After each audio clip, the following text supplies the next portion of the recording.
You just realized your business needed to hire someone yesterday. How can you find amazing candidates fast? Easy. Just use Indeed. Stop struggling to get your job post seen on other job sites. With Indeed sponsored jobs, your post jumps to the top of the page for your relevant candidates, so you can reach the people you want faster. According to Indeed data, sponsored jobs posted directly on Indeed have 45% more applications than non-sponsored jobs. Don't wait any longer. Speed up your hiring right now with Indeed. And listeners of this show will get a $75 sponsored job credit to get your jobs more visibility at Indeed.com/PODKATZ13. Just go to Indeed.com/PODKATZ13 right now and support our show by saying you heard about Indeed on this podcast. Terms and conditions apply. Hiring? Indeed is all you need.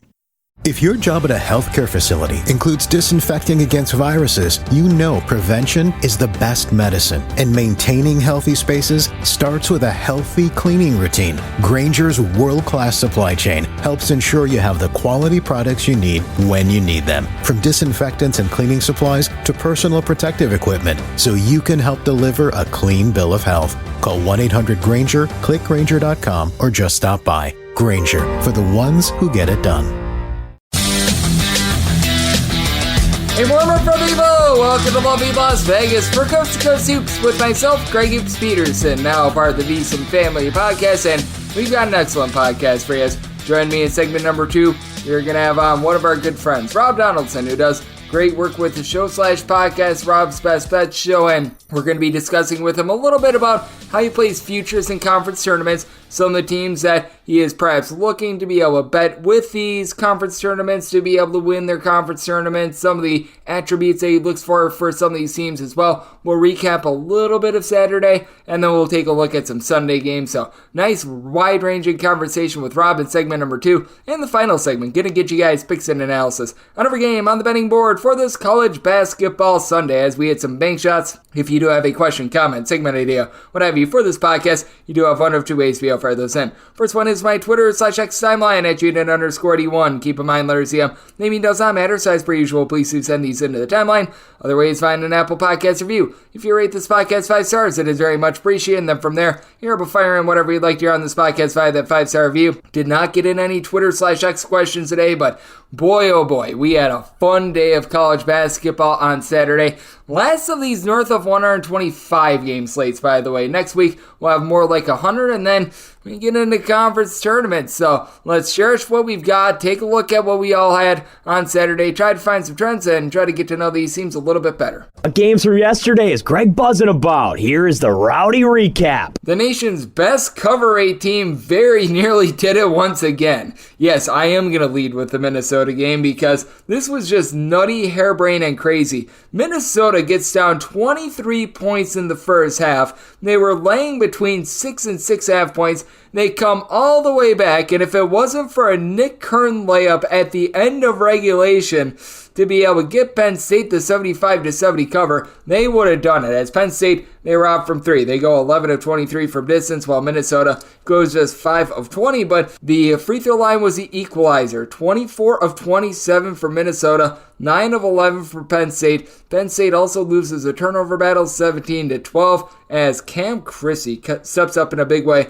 for Minnesota, 19 points, and right now they're looking a whole heck of a lot better than this team out there in the Big Ten. Yeah, I'm looking at you, Wisconsin. Wisconsin, ever since the beginning of the month of February, has just completely toilet bowled. They were entering into February a top 10 team in the polls, 16-4 straight up. Now they are 18-11 and on an almighty slide, 91-83. By the way, Illinois has played their last 16 games, all but 2 of them to the over. Illinois goes 9 of 16 from 3-point range, while Wisconsin, a respectable 6 of 16 from 3-point range with Tyler Wall jumping in there 20 points. But how about Marcus Domask? 31 points, 8 rebounds, 3 assists. Wisconsin, no adjustments. I attribute that to coaching, but Illinois, they're certainly doing it on offense. Wisconsin, well, rough day for them. And the only game that went under in the Big Ten on Saturday, by the way, was that Minnesota versus Penn State game, as we saw Purdue get the win, but no cover against Michigan State. Michigan State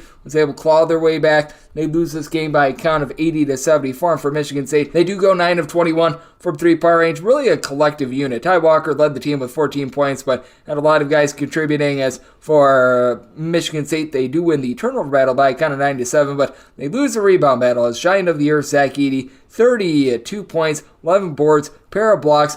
For Purdue, they go 10 of 20 from three-point range, but they go just 20 of 30 at the free throw line, so that did cost you a little bit of a cover there, but spirited effort from Michigan State. And for Purdue, they've overall been a relatively solid cover team as well. 15, 12, and 2 against the spread, despite the fact that they have been laying some relatively big numbers in Northwestern. Now 15, 12, and 2 against the spread after they lose outright to Iowa by a count of 87-80. This was a game, by the way, that was 36-37 at the half, 94-point explosion in the second half, with both teams going 10 of 20 from three-point range and Boo Buie, 6 of 7 from three-point range was not quite enough. Our DK Network Rita pick on the under in Alabama versus Tennessee comes through, and the Volunteers are trying to make their case for a 1 seed. 81-74. They go on the road and they get the job done against Alabama. This was a relatively cold shooting night for Alabama. 9 of 37 from three-point range. That's what I was banking on for the under, and we got it. Both teams shot it well at the free throw line and combined 40 of 54 at the charity stripe. For Tennessee, they do lose a rebound battle by a count of 44-42, but they win the turnover battle 12-6. As for Tennessee, Dalton Knecht, he just keeps on connecting for 13 points, but it was actually Zakai Ziegler who was the team's top scorer with 18 points. But if you really want to look at the guy that won this team the game, how about Josiah Jordan-James? He just always makes winning plays for Tennessee. 11 points, 13 rebounds, 3 assists. He just was in on a little bit of everything, so Tennessee, a big giant win there, but Tennessee, them being 15-13 against the spread, Alabama 17-12 against the spread. They're not your best cover A teams on the SEC. That moniker belongs to South Carolina, who just does it once again. 21-8 against the spread for them. They get the job done against Florida by a count of 82-76. And for Florida, they did have Walter Clayton go off for 20 points, 6 of 11 from three-point range. And Florida does go 10 of 23 from three, but Michi Johnson has 25 points, and buy stock now in Colin Murray Boyles.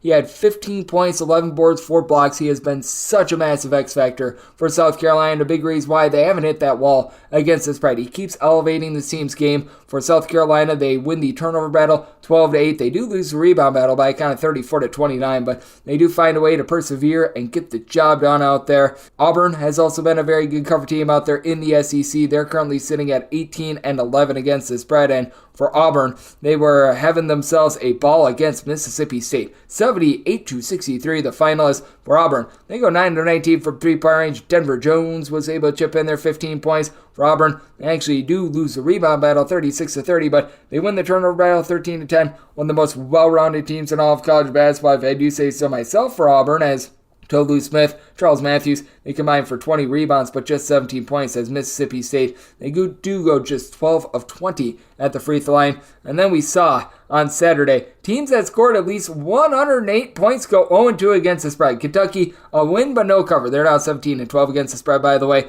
111-102 the final. And if you're looking at your top over teams in all of college basketball, Kentucky is right there towards the top. 21 overs to 8 unders, along with Alabama being 21 overs to 8 unders. Illinois, another team that I spotlighted, 21-8 to the over. By the way, Purdue, 20 overs to 9 unders for them, in Arkansas with this one, 20 overs, 8 unders, and a push thus far this season. But for Arkansas, they hold in there because they go 27 of 28 at the free throw line. Not that Kentucky shot it badly at the free throw line, 34 of 42. You'll take 80+%, but for Kentucky, you had 4 guys off the bench, and Big Z, Aaron Bradshaw, Reed Shepard, and Robert Dillingham all chip in their double figures. Meanwhile, for Kentucky, that Gay Leaf battle go for 34 points with 17 made free throws. So that was a harebrained, fun, and exciting game, to say the least, and this has been fun and exciting, just fading the heck out of Missouri. Missouri drops another one, 84-78. They lose to Ole Miss. As for Missouri, they're now 8-21 against the spread. My goodness gracious, this has been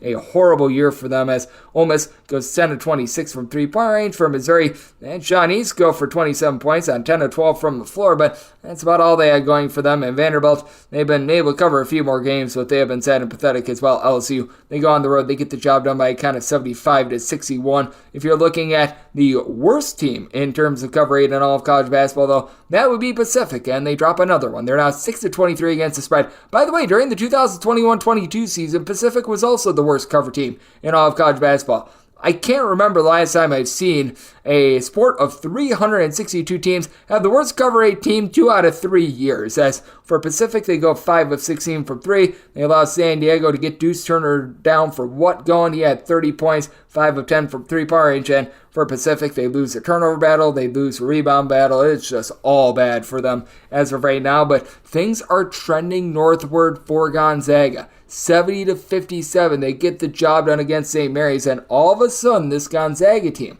they're starting to cover some numbers. They're starting to look really good with their offense. As for Gonzaga, this was the first time since they had played St. Mary's the first time in which they were held below 80 points, but defense was really able to step it up in this one. St. Mary's does go 8 of 18 from 3-point range, but they lose the turnover battle 13-5, and for Gonzaga, Graham Ike, double-double, 24 points, 10 rebounds. All of a sudden, Gonzaga is 24-6, and it appears as though they have righted the ship. So that was massive for them. What else has been massive for your bankroll? Looking at another fade. How about the fade that we have gotten with Old Dominion thus far this season? Man, this has not been good for them, and for Old Dominion, this is going back to Friday. They lose and don't cover 92-75 because I had to do the 100 million billion games of previews for Saturday. I was unable to get to them, so do want to give the lack of love where it is credited and where it is due. Michigan, they're currently 8-21 against the spread, but we will not be seeing them until Sunday, so we shall see if they extend that. But pair of teams out there in the Horizon League have been big giant fades.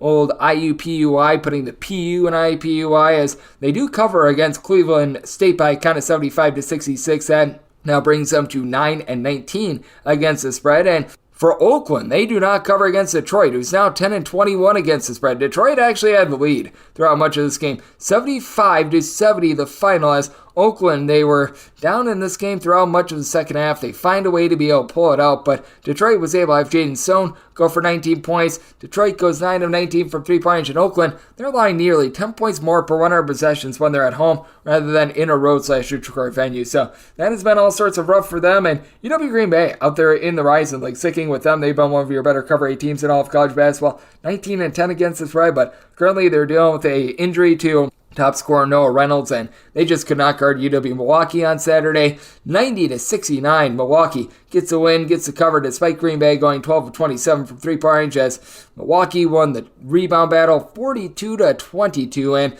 they forced UW Green Bay into 17 turnovers. So that was a little bit less than savory for them. What has been very savory is if you've been betting on South Florida, they are very worthy of being ranked in the top 25, and they made you a whole truck ton of money thus far this season. Now, 18-6-3 against the spread, tied with Texas A&M Corpus Christi for the second best cover 8 team in all of college basketball. 76-61. South Florida does it again. They've been a good under team as well. This one just barely creeps over, but for Charlotte, they did have 17 points out of Lucille Patterson, but South Florida, Chris Youngblood, 17 points. He played for Amir Abdul-Rahim over at Kennesaw State last season. He has translated that spunk over here this year. Brandon Stroud was able to give you 10 rebounds. Another one of those guys that was over at Kennesaw State a year ago as well. Just 7 turnovers for South Florida. Just a good, masterful performance out there. And we've got to be gauging this Virginia team much differently on the road rather than at home. They get completely lambasted by Duke by kind of 73-48. My goodness gracious.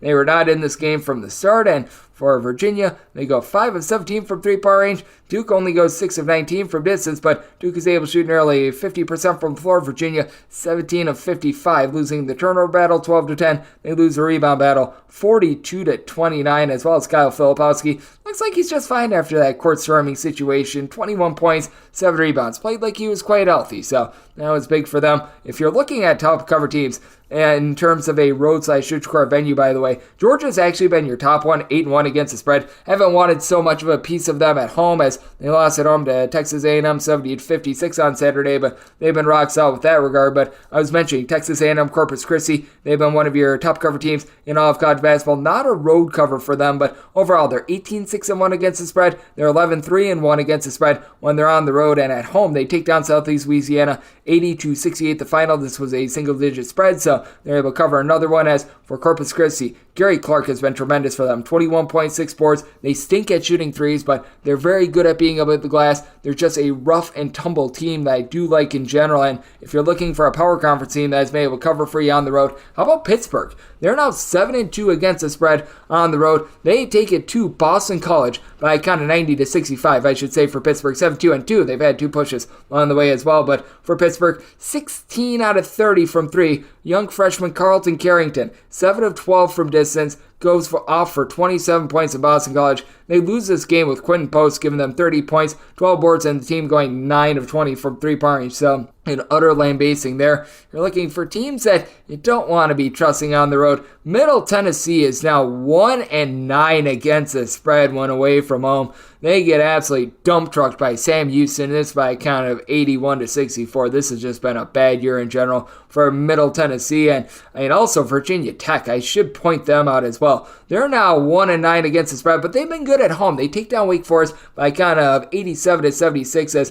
for Virginia Tech, 9 of 21 from 3-point range. So they were able to do a rock solid job there. By the way, I should also point out with Charlotte, they're now 2-9 against the spread as well in a roadside-church court venue. They were at home against Hull Flora on Saturday, but they've been a little bit less than trustworthy when they've been away from home. Also, Houston is down 2-7 against the spread when they're on the road. I do think that that's of significance because they got the job done. They got the win when they faced off against Oklahoma on Saturday by a count of 87-85, but things got out of control and harebrained, and Houston is giving up north of 22 points more per 100 possessions when they leave home rather than when they are at home. For Oklahoma, they do go 12 of 25 from 3, but Jamal Shedd hits a game winner with about a second remaining. He chipped in there at 14 points. And for Houston, they win this game by turning the ball over just 5 times compared to Oklahoma's 8. So that was certainly something to take a look at. Florida Atlantic, also a team that you don't want to be trusting against the spread when they're on the road. On the road, this Florida Atlantic team is just 2-7 against the spread. They get the job done against Tulane at home, 79-73, but another non-cover for Florida Atlantic. Florida Atlantic just really has not been covering a lot of these games when they've been out here in the American. I believe for Florida Atlantic, they've only covered something like 3 out of their last 12. I mean, it's been really rough for Florida Atlantic. They've been winning a lot of these games outright as well, so it's not like they've been losing a whole bunch of games or anything like that. They're just getting set as a little bit too high of a favorite, so you do want to be taking a look there if you're looking at your best home teams in terms of cover rate right now. Lamar, the Cardinals are actually 9-1-1 against the spread out there in the Southland when they're at home, and they got the job done on the road on Saturday, 82-77 the final. They were about a 3.5 to a 4-point favorite against Northwestern State, so they get it done there. They have been very good to you. And now for Minnesota with their non-cover on Saturday, they're now 17-2 against the spread at the barn, but another team has been really good at home this far this season. How about Stony Brook? Stony Brook is now 13-2 against the spread at home. They take down Delaware 79-56, and if you look at just overall cover rate, this team has also been pretty tremendous here. Bankroll 21-8-1 against the spread. For old Stony Brook, they were able to do a nice job of just neutralizing this Delaware outside unit. 2 of 16 from 3-point range for Delaware, 10 of 19 for Stony Brook, who's really put together a nice year. Aaron Clark was able to chip in there 19 points. Another team has been really good to your bankroll. How about the Itsy Bitsy Spiders of Richmond, 28-1 against the spread. They take down VCU 79-76. Spread on this game was 3.5. So some places you might have gotten a push, some places you didn't quite get there, but for Richmond, they've been dynamic all season long. 9 of 22 from 3, and the Jordan King show just continues. 27 big points. And for VCU, give a little bit of credit where it's due to Max Schulga, 19 points, and feels like he's the only guy in this roster that's not gotten banged up thus far this season. Another team has been very good in terms of covering spreads for you. UT Arlington, the Mavericks out there in the WAC, and they got it done again against Utah Valley. This by a count of 78-65.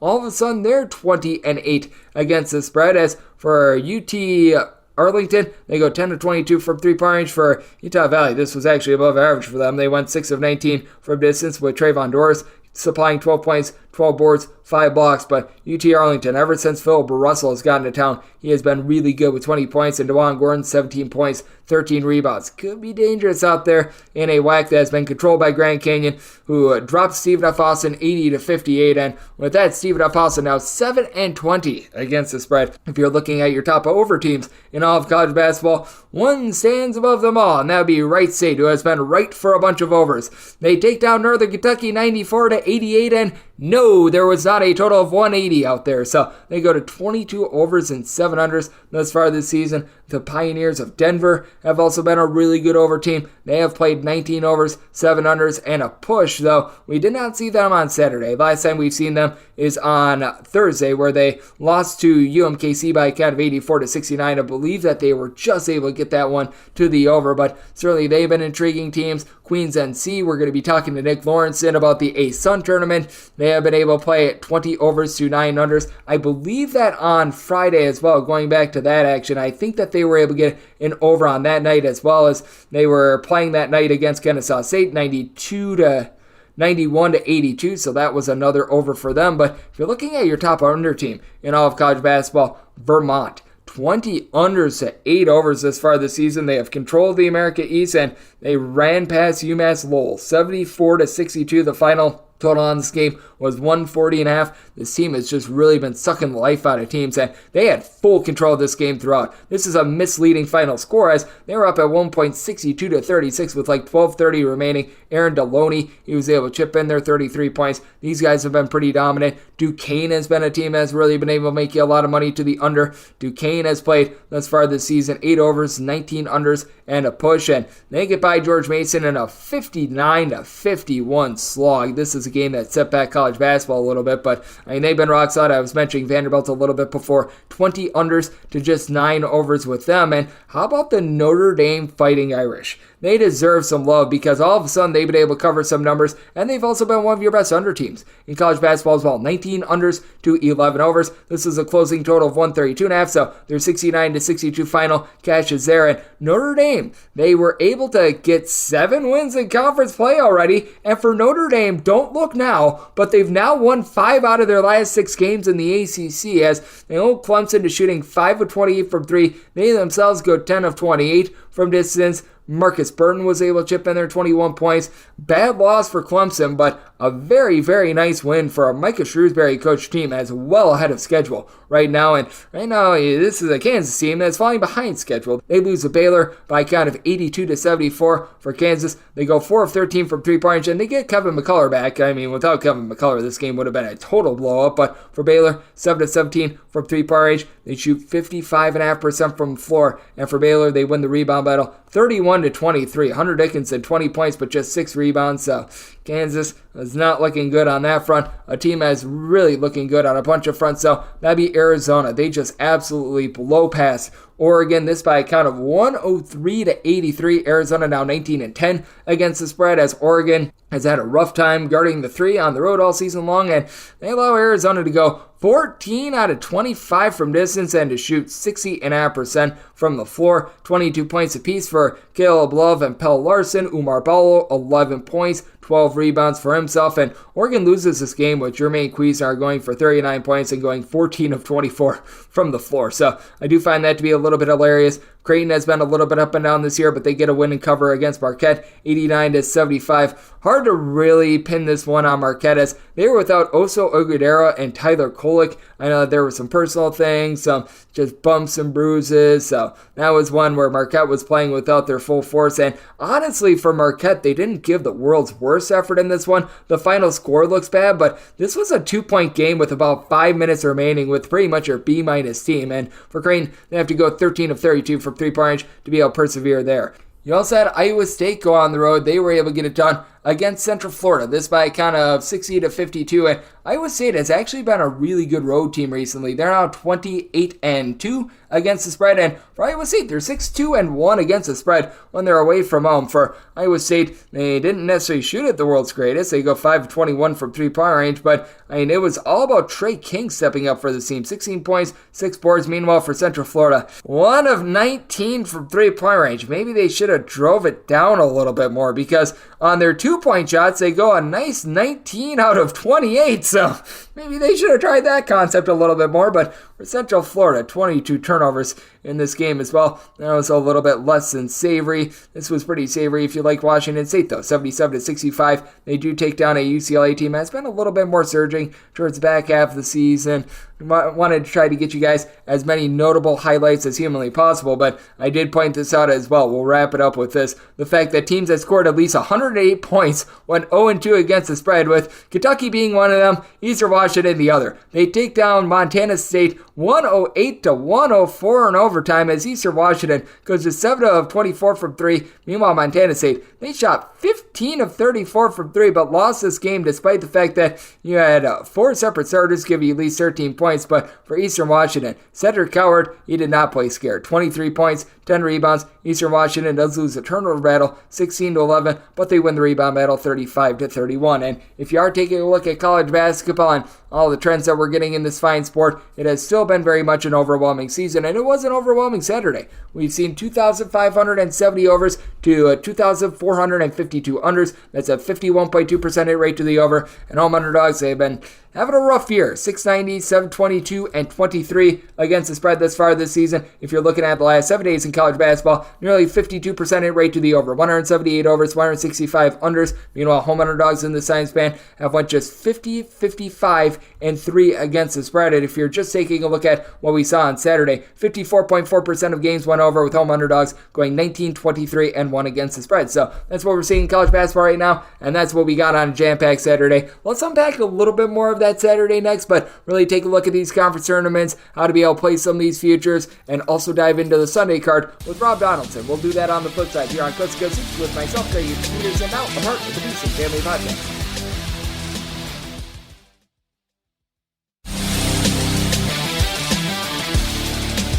We're back to lovely Las Vegas for Coast to Coast Hoops with myself, Greg Peterson, now part of the Beeson Family Podcast, and it is always great to be joined by this man as Rob Donaldson. He does an absolutely tremendous job taking a look at this great game that we all know and love of college basketball. You're able to catch him on his Twitter/X feed at RobDFB altogether, doing an amazing job. Taking a look at so many different sports, doing a great job with his YouTube feed at youtube.com/Rob Donaldson, putting out shows, looking at picks for college basketball. I know that he's getting set for the baseball season, much like myself. And Rob, it is always a pleasure, my friend. Thank you. Yeah, Greg, I always appreciate you having me on, and we are officially in the month of March, and we got conference tournaments starting up this week. I love a lot of futures when you're talking about the conference tournaments, and I just love this time of year in general. The vibes are high, and like you said, baseball season is also on the horizon, so it's just one of my favorite times of the year. Every single year, it's spring out, we're getting daylight back. It's a good feeling. And you mentioned something interesting, the fact that with regards to these conference tournaments, we're about 24 hours away from them starting up. They get started in a little bit of force on Monday. It really starts to take hold towards the back half of this coming week and then into next week, obviously. You're full force with regards to those conference tournaments, but how do you play a lot of those? Do you go a little bit more game to game? Do you go with a little bit more features? How do you go about this time of year where now we're getting these conference tournaments in our lives? You know, out the gate, something that I've really made some good money on over the years, and I'm really kind of curious to see if some of the more books, at least in the state of Iowa, decide to step it up with their conference tournament future selection in terms of just kind of making the championship game and kind of going on those runs rather than just winning it entirely outright. I'd like to see that market expand for me. But when you're kind of looking at those futures, I love conference tournament futures. I looked at a team like South Alabama last year that made me a lot of money. And time again, those have just kind of been my bread and butter, because you can kind of key in on teams who finish their season hot and at least expect a good performance in the conference tournament. And obviously, game to game in those conference tournaments, I think there's value too, but I like taking the long shot stab right at the gate there with some teams. And what are a few characteristics that you do look at for some of these teams that you're going to fire on with regards to these conference tournaments? Because I do think that it's very tricky when you've got like some conferences, like I think a good example is the America East, where Vermont has controlled that thing for the longest of long times. If you've tried to fade Vermont over the years, it's been a little bit of a defeatist effort, but there are other conferences like I think the Atlantic 10 is a very good example where things can get very nutty and harebrained. With some of those conferences, in Colgate and the Patriot League is another one that they've just ran the show the past 5 years or so, and even the past decade if you want to expand it out that far. But most value that I find is going to be with teams or conferences rather that have a lot of, variability. You look at the ASUN, for example, where top to bottom, you have this clump of teams that can all compete with one another. I mean, you have Bellarmine and Kennesaw State near the bottom of those conference standings, but they can beat every single team in that conference. And that, for me, just kind of opens the door to a lot of possibilities. You also kind of look at the A10, like you mentioned, you have Davidson at the very bottom there, and LaSalle and Fordham and George Mason near the bottom.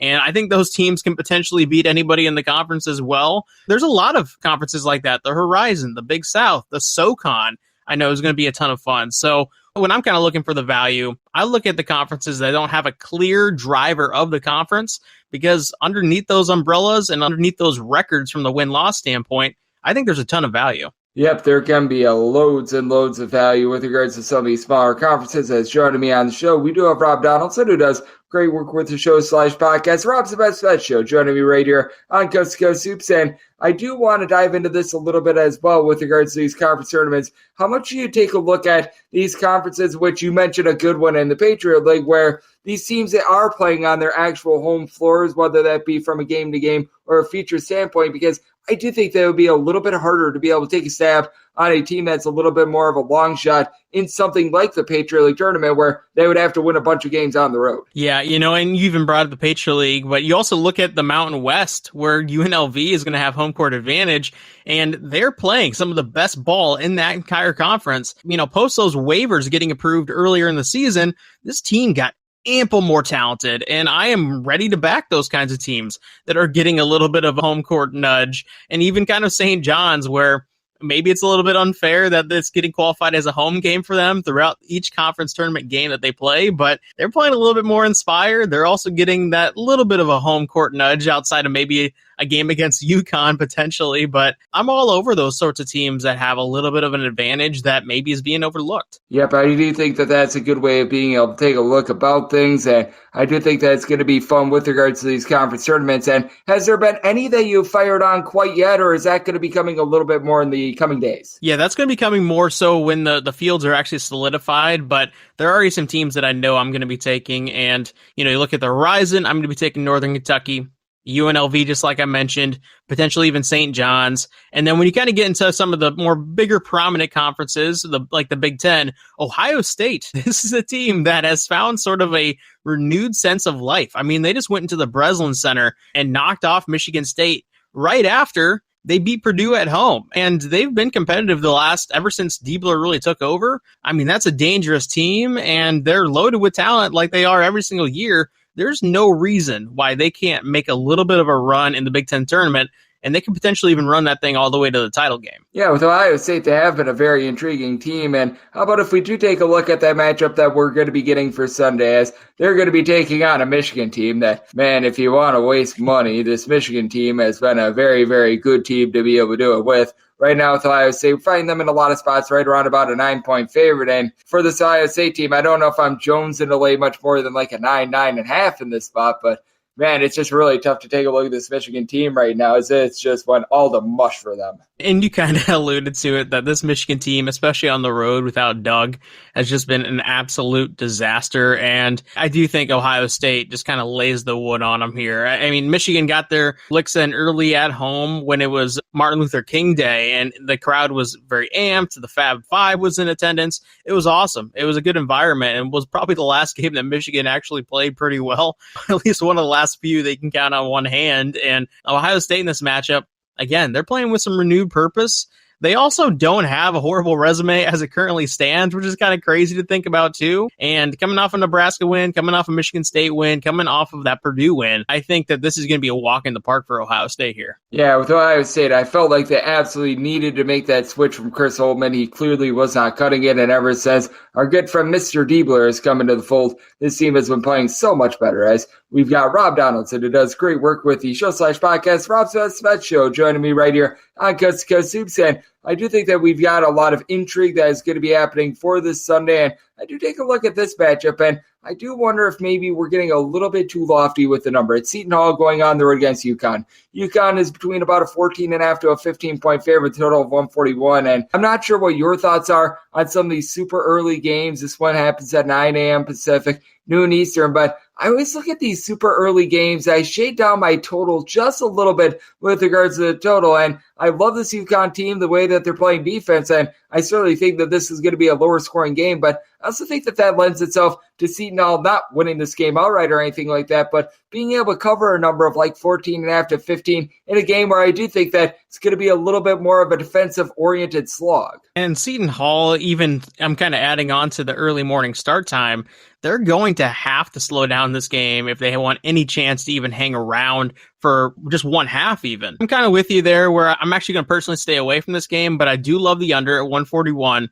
And I also do like the idea of taking Seton Hall with just kind of tying those two together at plus 14.5, plus 15, depending on where you're kind of seeing those lines. Yeah, UConn is a train. They probably win this thing by double digits, but they can win this thing by double digits and, even a possession on top of that and not cover this line. So I think there is a lot of inherent value here with Seton Hall. Yep, absolutely. This is not a case where you want to be sprinkling on the Seton Hall money line by any stretch of imagination, but do think that here at 14.5 to 15, we've gone just a little bit too far there. And I do want to get your thoughts on this one because we were talking about Michigan being a big fade out there in the Big Ten, and Indiana has been a nice fade out there in the Big Ten as well. But now they're catching 9 points on the road against a Maryland team that I did a write-up for Maryland in their last game against Northwestern, and literally they went 2 of 22 from 3. And I'm not sure if even 5 of those threes were contested. They were wide open on every one of them. Everything breaks out, and this Indiana team has absolutely no backcourt whatsoever. They have been awful, to say the least. With that said, I just take a look at this spot, and I cannot bring myself to lay 9 with Maryland. Yeah, especially when Indiana does have a length advantage, and Maryland, this team is just putrid to watch, and thinking that they can potentially win by double digits against really anybody in this conference at this point outside of maybe Michigan, when Michigan's on the road, that is, I'm hard pressed to kind of come to the grips with that. And, Indiana is coming off that Wisconsin win. Is that really a big win anymore? Maybe not. But I do think that with Maryland, or rather Indiana, can actually come up with a good performance and win this thing outright. So getting 9 points, I'm actually all over Indiana here. I think this is probably worth a bet. Yeah, I'm right there with you. There's been few and far between opportunities to bet our good friends the Hoosiers this season, but I do think that this is one of them, and I'm so glad that you brought that up with Wisconsin as well, as I do want to dive into a little bit of what we've seen on Saturday, and that was one of my biggest takeaways. This Wisconsin team that was a top 10 team in all of college basketball has just immediately went straight down the toilet bowl. They get completely lambasted by Illinois on their home floor on Saturday. Just what do you make out of both of those teams that we saw on Saturday and the Big Ten landscape? Because it was looking like going into February, it was Purdue very clearly that number 1 team, which that's still the case. But Wisconsin was making their case for being the number 2 team in the conference. And now at this point, you have to wonder if they're going to even be able to be competitive for one game in the NCAA tournament with the way that they have went just completely off the grid. Yeah, and you just got to start questioning whether or not they're even going to make the NCAA tournament at this standpoint, because, they're 18-11. They got Rutgers on deck, that's at home. Presumed win in major quotation marks, but then they go to at Mackey to end the year against Purdue, and they might be, 18-13 or 19-12, and with the way the Big Ten landscape is shaken out right now, they could literally be outed by anybody in the first round in the first game of the Big Ten tournament game. So they might be NIT bound, and that's kind of the quality of ball that they're playing right now. On the other side with Illinois, I have been really impressed with them. I think that they are a pretty good team. Do I think that maybe they're a little bit overvalued just when you're looking at the record and how they're ranked? Absolutely. But at the same time, this is a team that we saw in a neutral floor just kind of destroy a Florida Atlantic team. They've also gone toe-to-toe with Purdue at Mackey. They have big wins throughout the Big Ten schedule. Really don't have any bad losses outside of, there was one against Maryland. We just talked about that team. But yes, they did lose to Maryland. But outside of that, a lot of other quality losses that you can just kind of overlook. And I do think that they have a really solid, just kind of mix of Marcus Stomask down low, Coleman Hawkins down low, with Terrence Shannon Jr., who's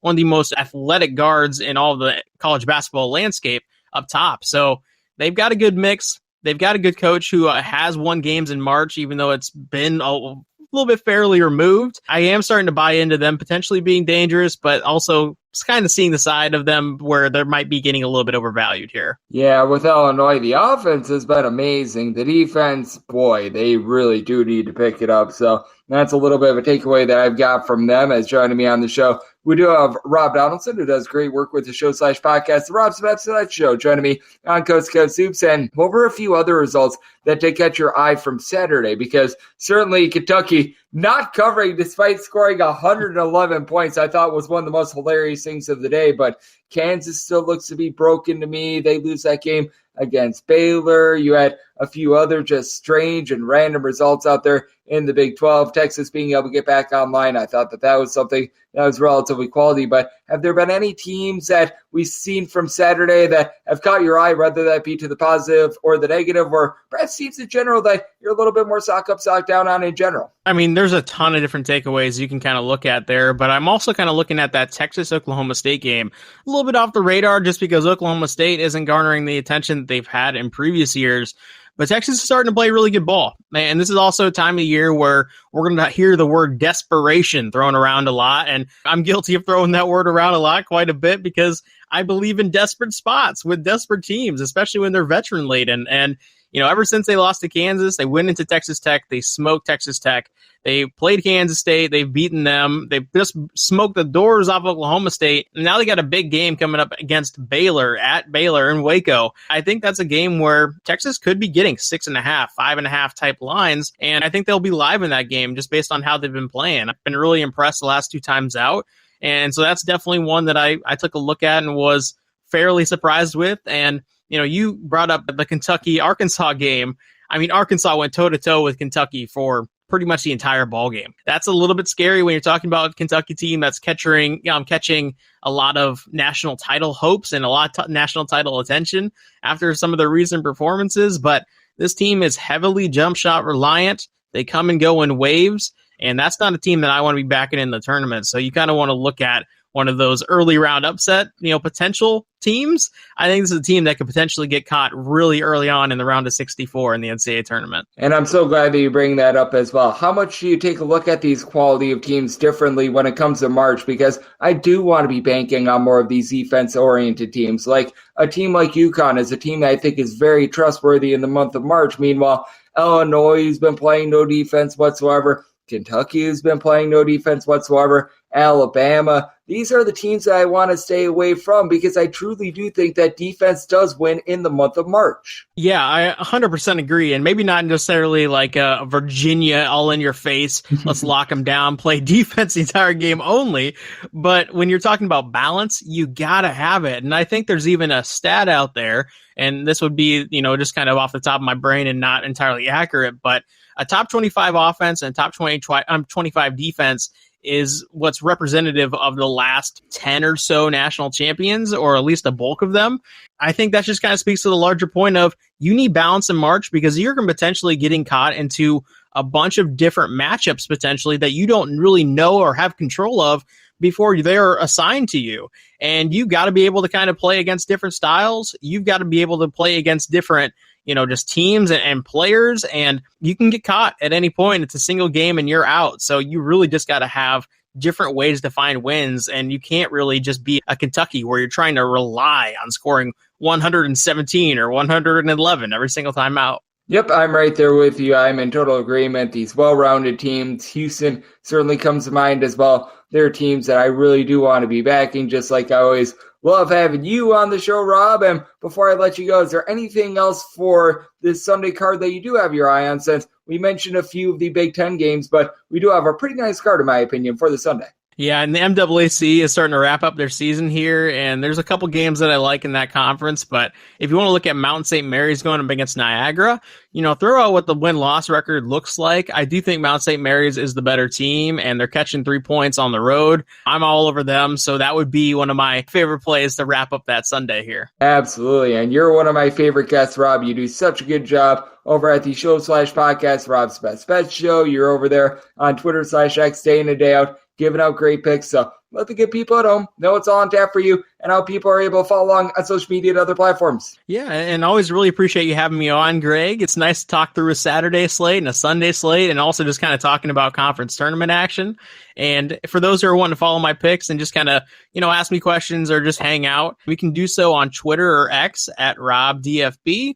And you can also do so on my YouTube channel, just my name, Rob Donaldson. And yeah, those would definitely be the best ways to connect. And as always, Greg, really appreciate having me on. It is always great to have Rob Donaldson aboard. He does such a good job handicapping this game of basketball that we all know and love. And every single time he joins this show, he lends such good insight. So big thanks to Rob for joining me on Coast to Coast Superstar, part of the VSiN Family Podcast. And coming up next, it is that time of the podcast to give you picks and analysis on every game on the betting board for this college basketball Sunday as we hit some bank shots.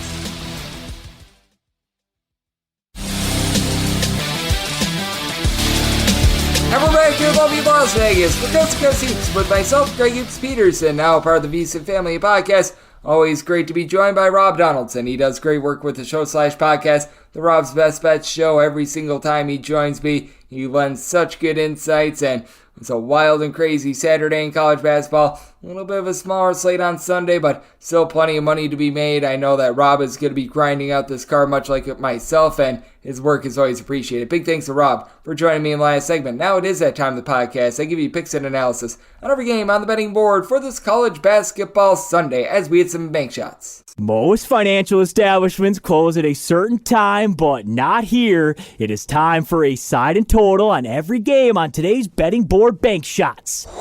Do note that, as per usual, any changes are made to these plays will be listed up on my Twitter/X feed at unit_D1, and we are going to be going in Las Vegas rotation order. There's no games on the extra games board, so that makes it very easy today. We are just going straight up in time order down the list, so you know what, let's get things started as it is 8:15, 8:16 on the betting board. Seton Hall, they are going to be on the road facing up against UConn. UConn finds themselves as anywhere between 14.5 to 15-point favorites. Their total on this game, it is 141 to 141.5. Opener was 15. We're starting to see this slide down, but anything of a 14.5 or more, it's going to be a take for me on Seton Hall. I did set Seton Hall as an underdog of 14 points, so going to be taking a look there. It's much of what I was talking about with Rob. You do have a Seton Hall team that does a pretty solid job with regards to their defense and on the glass. This bunch is a top 50 team with regards to rebound rate. Jaden Bediako, he's been able to do a solid job supplying the team with about 8 or so rebounds per game. Now, UConn is a top 20 team in terms of both points scored and points allowed on a per possession basis in their own right. They do an absolutely amazing job of hitting the glass as well. You've got giant of the earth in Mr. Donovan Clingan, who's been able to give you some shot blocks. He's been able to do a nice job being able to give this team just so much efficiency in general, but we all forget about Alex Caravan, the fact that he's able to give you double figures. He's able to throw in their 6+ rebounds per game, pop it from 3-point range, but if there is one place where this UConn team can be at a little bit, it's their perimeter defense. Not saying that they're a complete sieve or anything like that when it comes to giving it up from 3-point range, but they can be at a little bit more with this regard, though. We've seen that much more on the road rather than at home. For UConn, in a road/neutral venue, they do allow opponents to shoot north of 36% from 3-point range. This goes all the way down to about 28.2% when they're at home. And for Seton Hall, it's the exact same thing. They allow opponents to shoot 30.5% from 3-point range. At home, that goes up to 37.5% in a road/neutral venue. You do have Elamir Dawes, Dre Davis for the Seton Hall team. They've been able to do a very rock-solid job of giving the team 14 points per contest. They combine to shoot about 34% from 3-point range between the two of them. Meanwhile, Kadari Richmond, he does everything except for pop threes. He only shoots about 21.5% from 3, but he's able to give the team 16 points, 7 boards, 5 assists, 2 steals per game. So, do like what he's able to bring to the table. And they go up against the UConn bunch that has just been absolutely pounding teams into oblivion. Sans that game against Creighton, where they did have a little bit of a hiccup on defense, they have really held everyone else to 65 points or fewer since the beginning of the month of February. So I do think that this is going to be a little bit of a lower scoring slog, especially with this being an early game and this being a Seton Hall team that overall for the season they're outside the top 60 with regards to points allowed on a per possession basis, but they've been able to get their act together a little bit more on the defensive side of things as well, giving up 70 points or fewer in 3 of their last 4 games. So circumstance where I did set my line at a 14, so at a 14.5 or more, I'm going to be willing to take the points with Seton Hall. Did make my total a 136 as well, so also diving under 817, 818 on the betting board. Rider, it's the road face-off against Canisius, and Canisius does find themselves as a pick'em / a 1-point underdog. Total on this game is anywhere between 144 to 145, and I made Rider the 1.5 point favorite. So willing to take Rider on this pick'em line, would be willing to lay up to a point with them as well. This Rider unit has been able to get things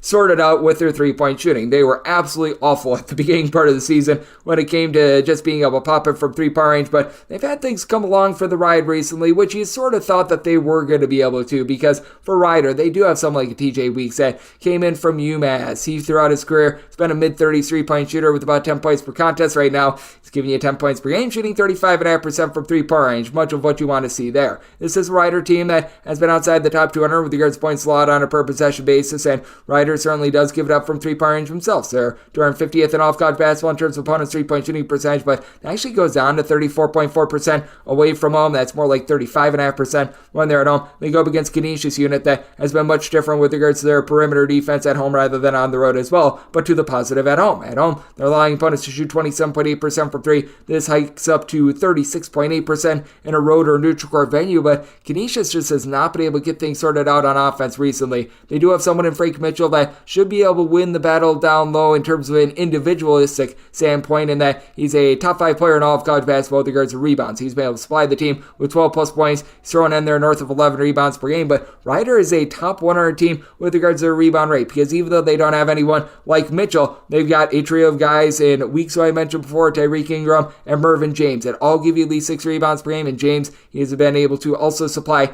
19 points on 45% three-point shooting. Meanwhile, you take a look at this Canisius unit, the backcourt, it has been very touch and go with Trey Dinkins along with Siena Ijandal, who have been able to combine for 29 points per contest, both shoot north of 37.5% from three-point range, and Ijandal, right now, he is out of the fold. He's been dealing with a little bit of an injury. We have not seen him really since Valentine's Day. Got to figure that he's going to be out once again, so that means that you're looking at TJ Gadsden needing to step up. He's only been shooting about 28% from three, and ever since the injury, he has scored 9 points or fewer in all but one of these games as well. So I do think the Canisius up against it. Couple that with the fact that Canisius has turned the ball over about 13.5 times per game, going against a Rider team that they're relatively average in the way that they're generating turnovers, but this Rider team has been able to mock turbo with their offense as well, 78 plus points in 3 of their last 4 games. Meanwhile, for Canisius, this team has scored 73 points or fewer in all but 3 out of their last 16 games. So very interesting circumstance here. I set Rider as a 1.5 point favorite, willing to lay up to 1 with them, so taking them on this pick 'em line, and I did set my total 145.5. I think that this is close enough for late game falling.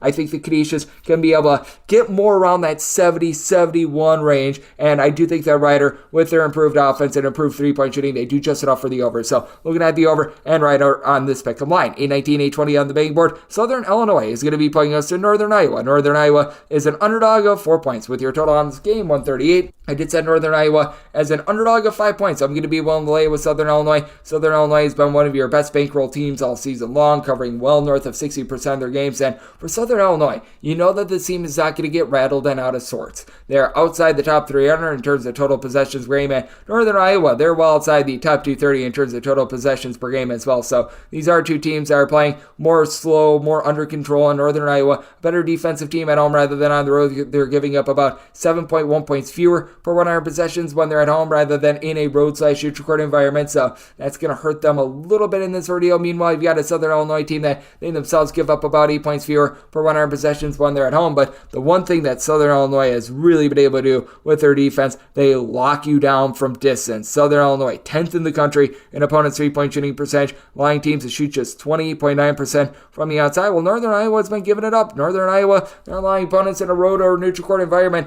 to shoot 35.9% from three-point range. They are outside the top 230 with that regard. And for Northern Iowa, for lack of a better term, Bowen Bourne is just a chucker for this team. He gives you 14 points per contest, but they're not necessarily an efficient 14 points. He shoots less than 40% from the floor. He's hardly shooting above 30% from three-point range, so that's been a little bit of an issue. Meanwhile, for Southern Illinois, they've got one of the best do-it-all players that you're going to find in the country, as Xavier Johnson. He has been absolutely tremendous with 21.9 points, 4 boards, 6 assists per contest, the points per game. That is number 4 in all of college basketball. Shoots 37% from three-point range and really has equal numbers in a home or a road environment. Now, we have seen his scoring fall off a little bit. He has scored 12 points or fewer in each of the team's last 3 games, but defense has still been on point. This team comes in having given up fewer than 70 points in 4 out of their last 5 games, so I do think that they're going to be able to step it up once again with their defense. I did set my total at a 133. I just think that this 138 is way too high of a total, and I do think that for Southern Illinois, they're going to do a relatively solid job of being able to control the glass here. Both of these teams really don't have that one supreme rebounder, and yet both of these teams have been able to do a relatively respectable job with regards to their rebound rate. This Northern Iowa team, in terms of their overall rebound rate, they're currently checking in about 163rd in all of college basketball, with with Southern Illinois. They've got a slim advantage here at about 149th. Clarence Rupert for the Southern Illinois bunch has been able to pile in there about 6 rebounds per game. Titan Anderson on the flip side for Northern Iowa, he's able to give you about 6.8 rebounds per game. And for this Northern Iowa team, just want to see a little bit more of Justin Hudson. He's been able to give you about 9 points. He's stands 6'11", but only gives you about 4 boards per contest for a Northern Iowa team that they only turn the ball over 10.5 times per contest. They shoot 34.5% from 3-point range. Southern Illinois, very similar stats. They turn the ball over about 11.3 times per contest. They shoot as a collective 35% from 3, but they also have each other top 3 scorers you're able to throw in there. Trent Brown and Troy D'Amico were all shooting at least 84% at the free throw line. I think that that's going to be a big difference maker in this one. I did set Southern Illinois as a 5-point favorite, so going to be willing to lay the 4 here, and did set my total 133. Also looking under 821, 822 on the betting board. St. Peter's is going to be playing with Manhattan. Manhattan is an underdog of 11.5 to 12.5 points. So on this game between 131.5 and 132 with St. Peter's. I did make them a favorite of 12 points. I'd rather lay 11.5 with them rather than take 12.5 with Manhattan. I'm just at that point with Manhattan where typically in the Metro Atlantic I want to be backing underdogs, but man, this is a really ugly underdog right now. And for Manhattan, give a little bit of credit where credit is due. They were able to get that win against Siena in a nice nip and tuck game, as for the first time in 4 games they had exceeded the 63-point plateau, and now they have to go up against the St. Peter's team that is in the top 35 in all of college basketball in terms of points allowed on a per possession basis. They're one of the better rebound rate teams that you're going to find in mid-major basketball. They have been dealing with some injuries though. Corey Washington has been in and out of the fold. They've just gotten him back the last few games, and boy have they needed him. He's been able to supply the team with 18 plus points each of the last 4 games that he's been out there on the floor for. You've got Michael Hoagie, who's been in and out of the fold all season long. He's probably going to be out with injury once again. We have not seen him really since the middle of February, but for St. Peter's, the 3-point shooting, it's still not great at 31.8%, but it's improving, and they get to go up against a Manhattan team that's well outside the top 275 in terms of points allowed on a per possession basis. They have a tough time guarding the arc, 313th in all of college basketball in terms of opponents' 3-point shooting percentage.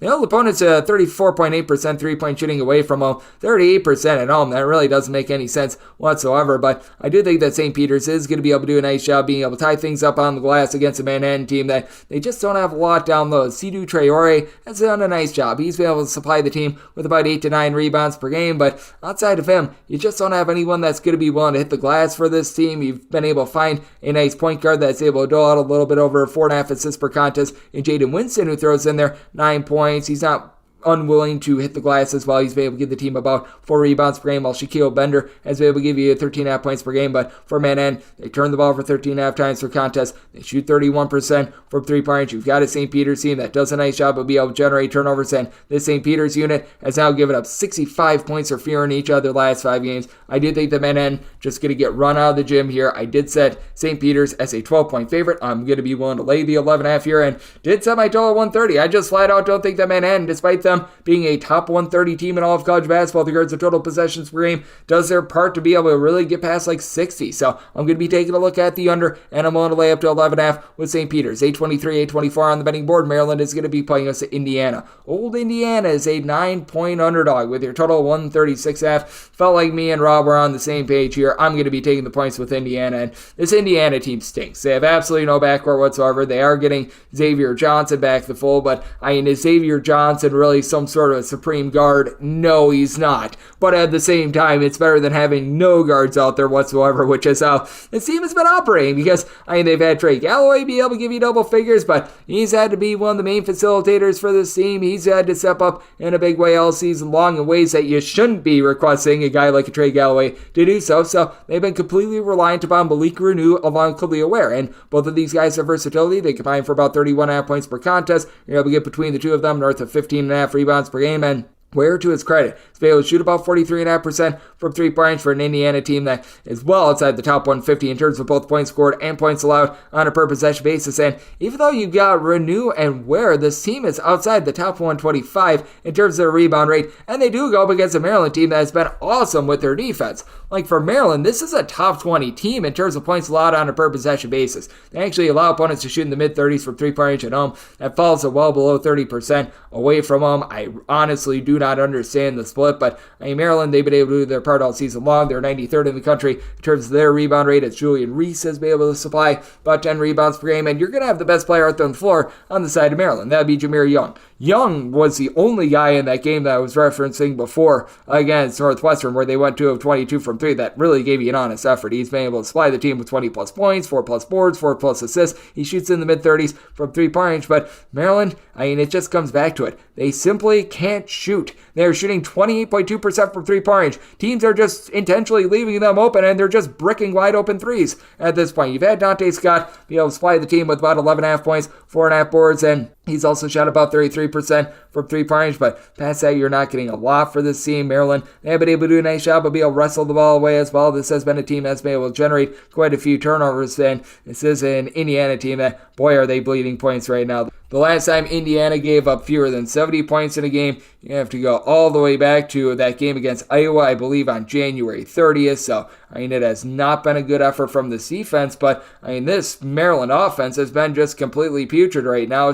They have not been able to get past the 70-point plateau in each of their last 3 games. Had that one game where they popped off against Illinois for 80. That's just because Illinois is giving up points to everyone right now, but this Maryland offense is in absolutely awful form, and they just, in my opinion, are not going to be able to score enough to be able to cover this sort of a number. I set my line at 4.5. I think that Indiana holds in there down low, so I'm going to be taking a look at the points with the Hoosiers, and I'm going to be taking a look at the under semi-total at 134.5. 825, 826 on the betting board. Missouri State is going to be playing us to Illinois. Chicago, UIC is an underdog of 4.5 points. So on this game, it is 145. I did set my total 140.5. I'm going to be diving in on the under for UIC. The defense is starting to act up a little bit, but they're still 42nd in the country in opponents' 3-point shooting percentage when they're away from home. Opponents shoot just 30% from 3, and what has been strange about this UIC team, they've been a much better defensive team when they've been away from home rather than when they have been at home. For UIC, they rank 119th in the country in terms of points allowed on a per possession basis, but they're giving up 5.6 points fewer per 100 possessions away from home rather than at home. They're a top 25 team in all of college basketball with regards to points allowed on a per possession basis away from home, and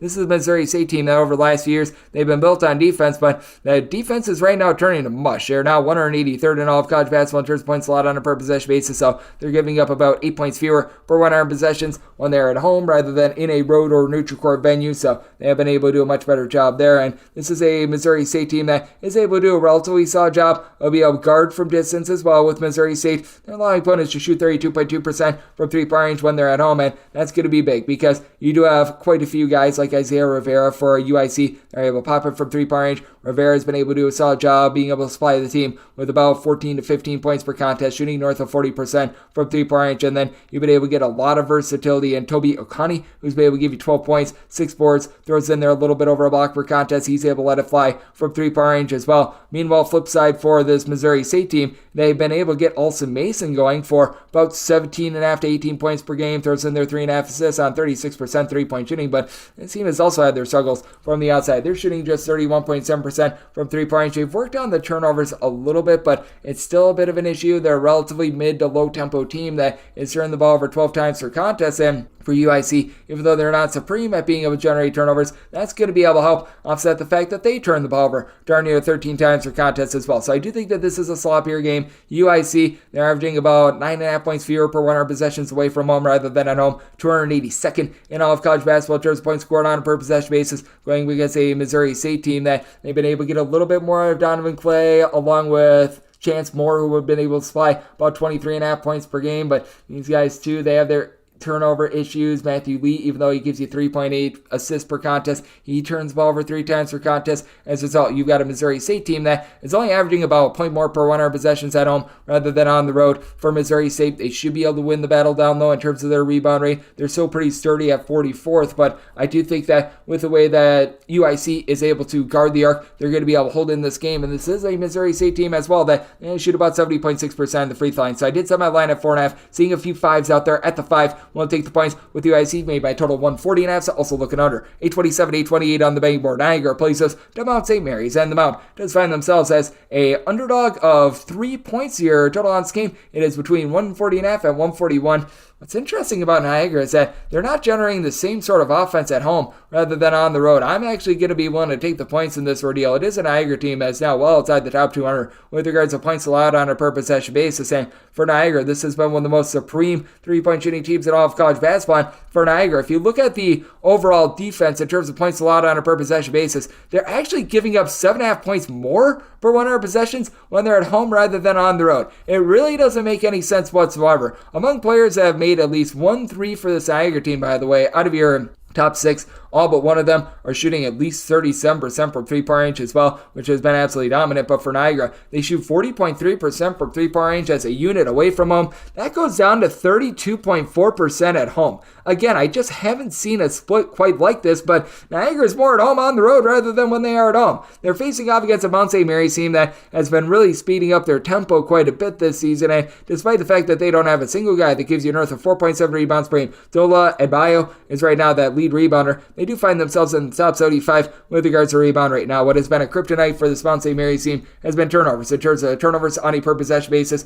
this bunch has been well outside the top 325 in all of college basketball throughout much of the season, but they've worked on that a little bit. Dakota Lafew back below 3 turnovers per contest. He, along with Deshane Montgomery, have been able to combine to shoot about 35.5% from three-point range between the two of them. You're able to get about 29.5 points per contest. This team has been dealing with a few injuries. I know that they've had in and out of the full Dallas Hobbs, one of their better guards, but even with that, they still have someone like Josh Reeves who's able to give them 9 points, shoots 36% from the outside. And for this Niagara team, for as good as they are with regards to their three-point shooting offense, they really give it up from three-point range, especially at home. They allow opponents to shoot 37.8% for distance. That's a little bit of an issue. It's a Niagara team that's not necessarily going to be some sort of heat-seeking missile with regards to being able to generate turnovers as well. And for Niagara, they should be able to hold their own down low because you do have someone in Harlan Obiana who's a 7-footer. He's been able to give the team 8 rebounds per game, so even though the overall rebound rate isn't great, you do have that low post presence, but they've really been able to get a lot out of Ahmad Henderson II along with Braxton Bayless. These two guys, they supply you with about 24 points per contest. Bayless is able to shoot 43.5% from three-point range. Kareem Marble has been seeing his three-point shooting percentage drop to about 34.5%, but still gives you about 8 points, 4.5 rebounds per game. But with Niagara just not playing the same way at home rather than on the road, which is very strange to say, I do think that Mount St. Mary's, a bunch has really been able to rise up with their defense, giving up 70 points or fewer in 4 of their last 5 games. They hold in there against a Niagara team that, to their credit, they've been much better on defense recently, 71 points or fewer surrender in each of their last 4 games, but the offense for them has also been going a little bit more dry, scoring 71 points or fewer in all but 1 out of their last 7 games. So it is a very interesting circumstance. This is one where I did somebody total 144.5. I do think that the splits for Niagara, they're going to start to iron out just a little bit, and Mount St. Mary's is playing quite a bit up tempo, and I do think that this is going to be a game that is going to be close enough for late game filling. So set my line at 2.5. I'm willing to take 3+ here with Mount St. Mary's, a Mount St. Mary's team that also, with regards to opponents' three-point shooting percentage, they've been able to do a relatively solid job with that regard when they've been at home at 30.5%. That falls all the way to 37.5% away from home, which should be able to help out that split. So looking at the over, and we'll take 3+ here with the Mount. 829, 830 on the betting board. Valparaiso is going to be playing us to Illinois State. Illinois State, a 5-point favorite. And your total on this game, it is 136 or 137. Set Illinois State as a 5.5-point favorite. Not willing to go past the 5, but I'm going to be willing to lay the 5 for Valparaiso. This team has just been a stink burger in so many different aspects. They are outside the top 250 in terms of points scored, points allowed on a per possession basis, rebound rate, and opponents' three-point shooting percentage, allowing opponents at home to shoot 37.8% from 3 against them. Now, the good news is they go up against an Illinois State team that is a bottom 35 team in all of college basketball in terms of their three-point shooting percentage. They have been objectively awful from the outside, but they, in a road or neutral court environment, only allow opponents to shoot 30.8% from three-point range. That's a top 75 mark in all of college basketball. Where Illinois State is looking to make their hay is on the defensive side of things. For Illinois State, it has been tough for them on offense. Sirius before their top scorer has been out full, but for Illinois State, I have no idea how it works, but they're actually giving up 5 points fewer per 100 possessions when they're away from home rather than when they are at home. In a road or neutral court environment, this Illinois State team is a top 45 team in terms of points allowed on a per possession basis, and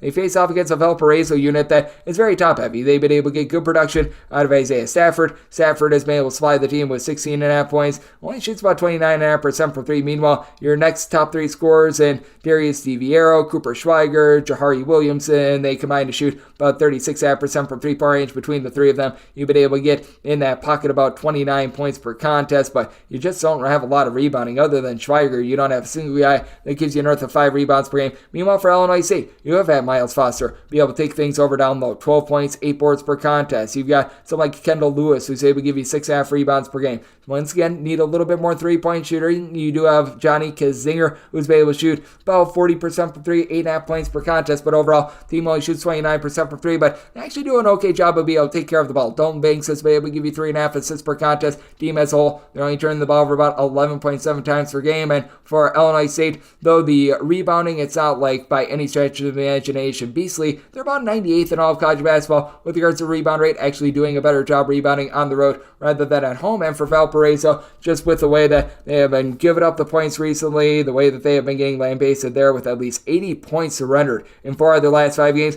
I do think an Illinois State team that, even though the three-point shooting stinks, they've gotten to at least 75 points in 4 of their last 5 games. It's going to be able to carve them up. So I did set my total 137.5. Here at the 137, I'm going to be looking at the over of Illinois State. Don't want to lay anything more than 5 with them, but want to lay the 5. 831, 832 on the betting board. Quinnipiac is going to be playing us to Siena. Siena is a underdog of 17 to 17.5 points. So on this game, it is 147. Set by 12, 143.5. I'm going to be looking at the under. Just simply put, I don't think that Siena does their part with the total. For Siena, this has been just a complete horror show with regards to their offense. They are in the bottom 10 in all of college basketball in terms of turnovers on a per possession basis. They shoot 27.6% from three-point range, and they're dealing with injuries to their top 2 players, and Sean Gordon along with Michael Ely. Both of these guys have been out of the fold since the middle of February, and between the two of them, you get about 32.5 points and nearly 13 rebounds per game. That is a big, giant issue. Now, for Siena, they're actually relatively halfway decent in terms of rebound rate. Giovanni Amaruju has been able to give you about 6 boards, 11 points per contest, and then you've got someone in Michael Evabrow who's been able to give you a little bit of rebounding as well, but with Evabrow, he's now out of the fold, so that leaves you even more short-handed. Zach Tekin has been a relatively good facilitator. He's out of the fold as well. You're looking at guys that have not seen action all season long that are currently trying to play big minutes for this team. It's not good, to say the least, and you've got a Quinnipiac unit that has been able to do a relatively solid job with their offense all season long. Even though they've lost 4 of their last 5 games, they've gotten to at least 79 points in 3 of them, and it's Quinnipiac unit, when they've been at home, they've been a very good three-point shooting team. They shoot from three-point range north of 37% at home. That declines to about 32% away from home. But for Quinnipiac, this is also a top 75 team with regards to rebound rate. Amari Tice, Paulinho, they combine for 14 rebounds, 23.5 points per contest. Matt Belanic shoots 36% from 3, 18 points per game. And for that matter, for Quinnipiac, each of your top 5 scorers, they are shooting at least 36% from three-point range, with Savion Lewis giving you 7.3 assists per game. Quinnipiac, outside the top 150 in terms of ball security, they are going to give it away a little bit, so that's just a touch of an issue that you do have with this team. But I mean, this is a Siena bunch that it's just all sorts of brutal for them. This Siena team has not been able to exceed the 68-point plateau in over a month, I believe. The last time Siena has been able to get to 70 points in a game, ironically enough, they were playing against Quinnipiac. That was on January 19th when they had their full allotment of starters out there. That was 82-70 on a night where Siena actually shot 33% from 3, which is actually well above their average. I just think that this is going to be a complete and utter lambasting with a Siena team that's been one of the saddest ones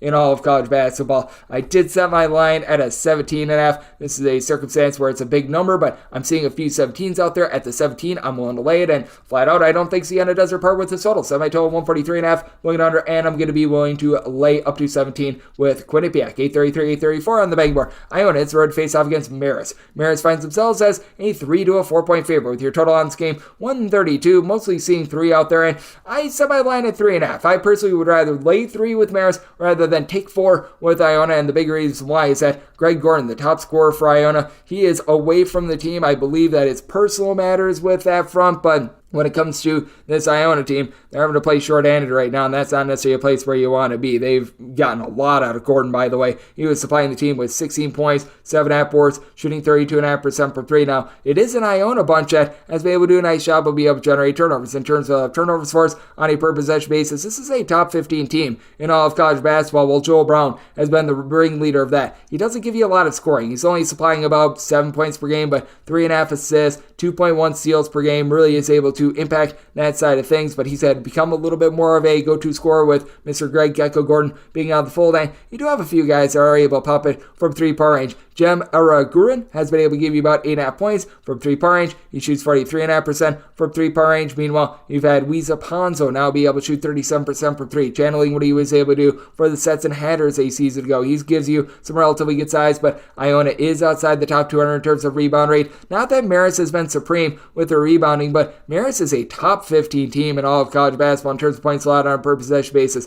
This even while having really nobody give you north of 5 rebounds per game. Iona is a bunch that they shoot it well from 3-point range at home at north of 36%. This falls below 33% away from home, and now they have to go up against a Marist team that's allowing opponents to shoot just 30.1% from 3-point range when they are at home. Max Allen has been able to do a solid job for this Marist team as well. He's supplying the team with about 12 points per contest, and Marist, they're not like some sort of supreme offense. They're outside the top 275 in terms of points scored on a per possession basis, but they're now shooting about 35.5% from 3-point range. You've been able to get 35% 3-point shooting at 11 points per contest.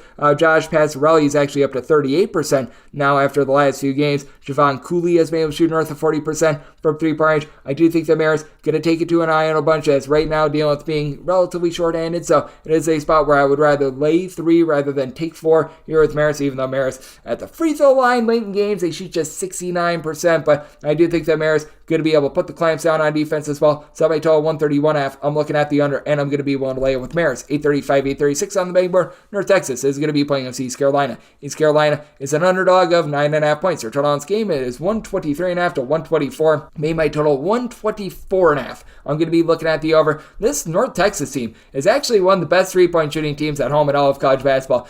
They shoot nearly 42.4% from 3-point range at home, and I mean, it's a North Texas team that they really do stuff the stat sheet, and they really do a nice job in pretty much all facets of basketball. You've got someone down low in Mule Sissoko, who's able to give you about 5 to 6 rebounds per game. He doesn't give you a whole heck of a lot of scoring. You've got those nice ancillary pieces like a Robert Allen, who's able to do a nice job of being able to hit the glass. And then you've got your just flat-out scorers for this team. You've been able to get really good production out of Jason Edwards, who's been able to supply north of 17 points per contest for North Texas. Even though they've got their supreme 3-point shooting, this is still a really good defensive team as well. They are 39th in the country in terms of points allowed on a per possession basis, and very interestingly, they're actually giving up more points per possession when they're at home rather than in a road or neutral court venue. And they go up against an East Carolina team that has been really good at shutting down the 3-point arc. This East Carolina team, about 144th in all of college basketball in terms of points allowed on a per possession basis. Number is a little bit warped because Brandon Johnson early on in the season was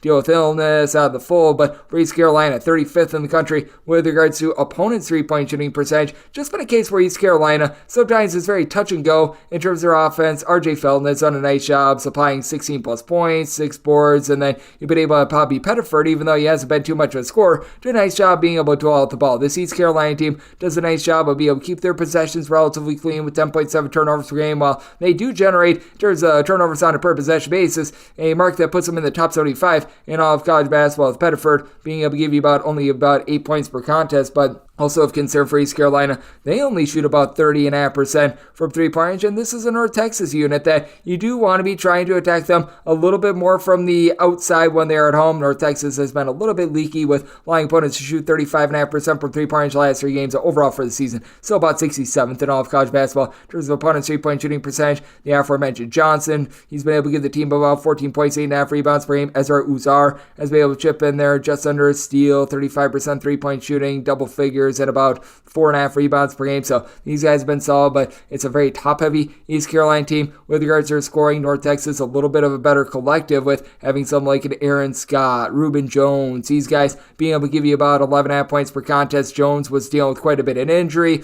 was out for pretty much the entirety of February, but returned with 16 points, 6 assists in that game against Tulane. I do think that that's going to elevate this North Texas offense even further. So that is a big reason why I did take this total over. I set my total at a 124.5, and with North Texas, I did make them a favorite of 8.5 points. I think we've gone a little bit too far here. This East Carolina team overall has been very good in terms of their defense, and I do think that they're going to be able to lock down this North Texas team from beyond the arc as well, for a North Texas team that they themselves have been a little bit more leaky with their defense, giving up at least 66 points, which for them is quite a bit in for their last 5 games. So I'm going to be willing to take 9.5 to 10 here with East Carolina, and I'm going to be taking a look at this total over. Now we have my DK Network Reddit pick. This is 837, 838 on the card. Oral Roberts is playing us to UMKC. UMKC is an underdog of 2.5 points. Their total on this game, it is 142.5. Right up here is going to be on the over. I set my total at a 147. You've got an Oral Roberts team that has given up 70 plus points in 22 out of their last 23 games against Division I competition.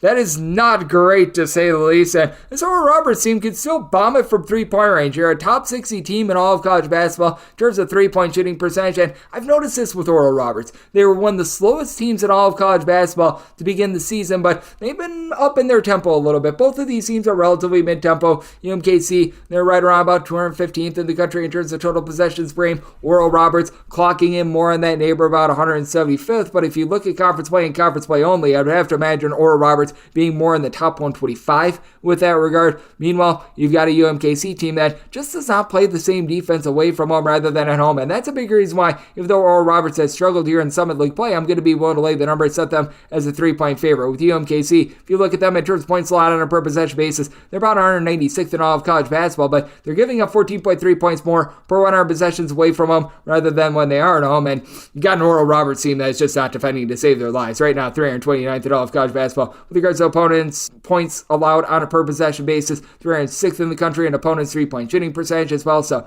that's been a little bit rough. Now, UMKC, they're about 117th in the country in opponents' 3-point shooting percentage, and that is the bread and butter of Oral Roberts. You just take a look at this Oral Roberts unit, and their top 5 scorers, all but one of them shoot at least 37% from three-point range. The lone exception is Deshaun Weaver, who's been able to give you about 10 points per contest. But with this bunch in UMKC, they do allow you to shoot about 34.2% from three-point range away from home, more like 30.4% from three-point range at home. And UMKC, they should be able to get a lot of second chances. Oral Roberts is 315th in all of college basketball in terms of defensive rebound rate. They allow opponents to grab a offensive rebound on 30.5% of their minutes. And for UMKC, I'm not sure why Allen David Ebeka Jr. has been seeing fewer minutes, but he's been seeing 15 minutes. He's able to give you 4 boards per contest, but it's really a whole is greater than some of its parts approach with UMKC out there. Top 4 scorers is Anderson Kopp, has been out of the fold for like 20 games now.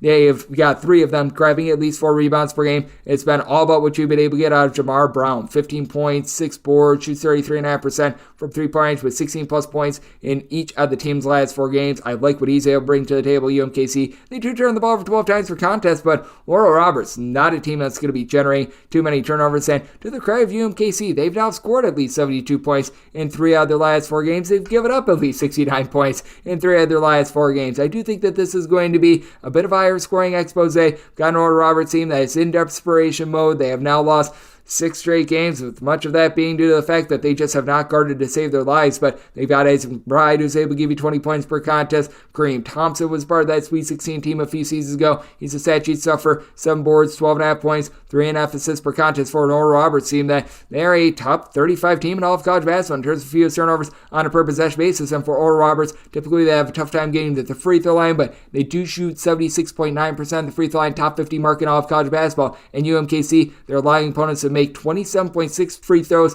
per 100 possessions, 5th highest made free throw rate per possession on the road in all of college basketball. So I do think that you get both teams north of 70 here. My DK network right to pick, that is going to be on the over. And with Oral Roberts, willing to lay up to 2.5 with them. 839, 840 on the betting board. Drake is going to be playing us Bradley. Bradley is an underdog of 4 points with your total 146 after 147. I set the Drake as a 3.5 point favorite. So here at the 4, that is my buy point on Bradley. Bradley has been a very well-rounded team that had a little bit of a rough go of it to begin the season. And really both of these teams are very well-rounded. Both of these teams within the top 100 in terms of both points scored and points allowed on a per possession basis. And it's a Bradley team that is very intriguing with their perimeter defense, because when they're at home, they really give it up from three-point range, but when they leave home, Bradley is allowing opponents to shoot 33.8% from three-point range. That's lower than their about 34% three-point shooting percentage when they're at home. You've got a Drake team, meanwhile, that they really lock you down from three-point range at home. 29.6% at home. That goes to 36.3% in a road or neutral court venue. And Tucker DeVries, he figures to be the most versatile player in this game. He has been absolutely sensational for Drake. He's able to give you 6 boards, 3 assists. He'll chip in there a steal. He'll chip in there a block. He's giving you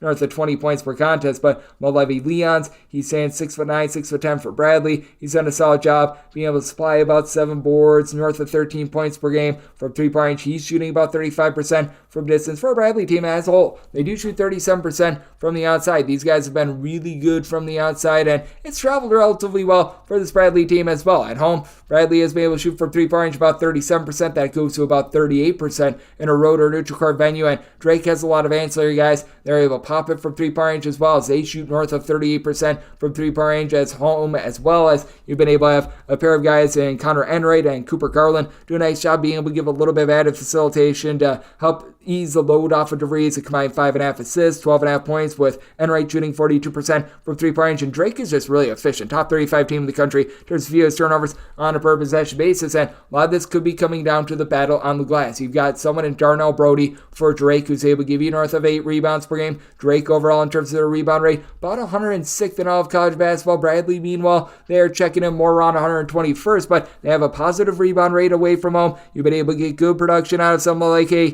Connor Hickman, who's able to give you 14 points, really doesn't hit the glass too much, but shoots 39% from three-point range, while Darius Anna, he does give you those 6.5 rebounds per game. And this is a Bradley team that they turn the ball over a little bit more than Drake, with about 12 turnovers per contest, but they do a little bit of a better job generating turnovers, and this is a Bradley team coming in on fire, having given up 62 points or fewer in each of their last 3 games, and this is a Drake unit that they've gotten to at least 77 points in each of their last 5 games. So a little bit of a situation of something's got to give. I did set my total at a 145.5. I do think that with both of these teams, they lock it down defensively. Neither of these teams are going to get too out of sorts with regards to their tempo, and I think that both are going to be able to approach 70. I don't think that you get much more than 70 out of either team, though. So I'm going to be looking at the under, and I'm going to be one to take 4 or more here with Bradley. 841, 842 on the betting board. Indiana State plays us Murray State. Murray State is a 12.5 point underdog with your total 151 to 151.5 for Indiana State. I did set them as a favorite of 12 points. At the 12.5 to 13, I'm going to be one to take the points with Murray State. Murray State has really been able to pick it up defensively since the really conference portion of the season began, because for Murray State, this team was all over the place in terms of their defense, but you look at the way that they've been able to shape up recently, and it's been very encouraging. This bunch has now given up 72 points or fewer in all but 2 out of their last, I believe now, 17 games. So they have really done a nice job after they were out of conference,